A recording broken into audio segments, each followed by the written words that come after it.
just wanted to show you my little setup I use for lots of different things.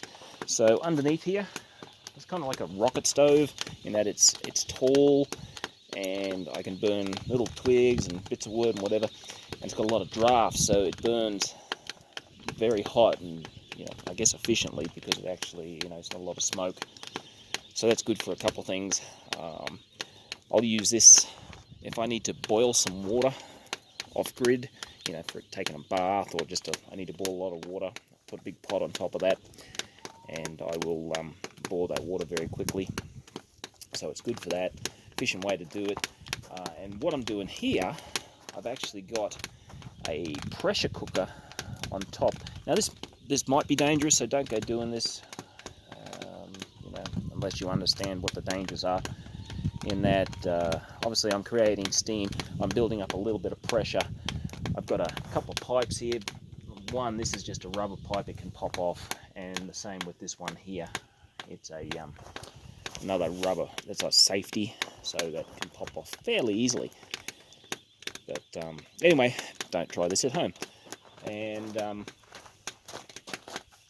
borrowed that from Paul Harrell, I think. Don't try this at home. Anyway, what I'm doing, I've got my pressure cooker. It's actually a small steam boiler. Okay, so I'm producing steam.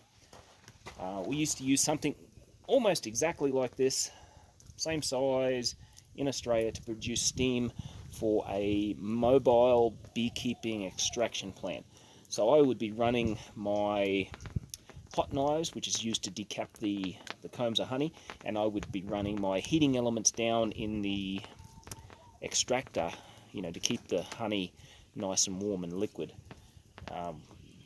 with a steam setup just like this. You'd have to keep, you know, stoking up the wood, but it worked really well. In fact, I think it's better than electric for honey extracting.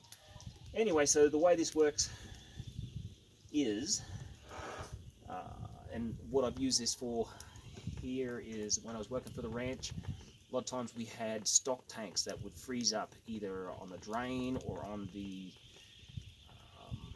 inlet side, and I would actually push this pipe into the frozen water pipe, and it would burrow in.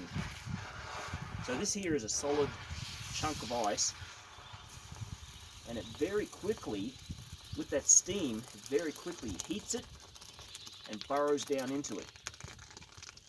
And that's kind of what I used to do when I was thawing out the water tanks. Also, you know, I'll get down deep in this, you know, very quickly, and I'll be able to use this to kind of like a submersible heater to keep this big lump of ice thawed out. And yeah, so that's moving down very quickly. I've actually already done a couple of holes, like that one there and that one there.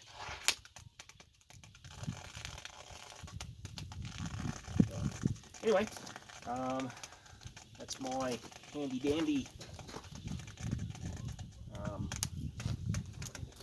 setup, you know, usable for lots of different things. Like I said, mostly I'd use this cooker just for boiling hot water quickly.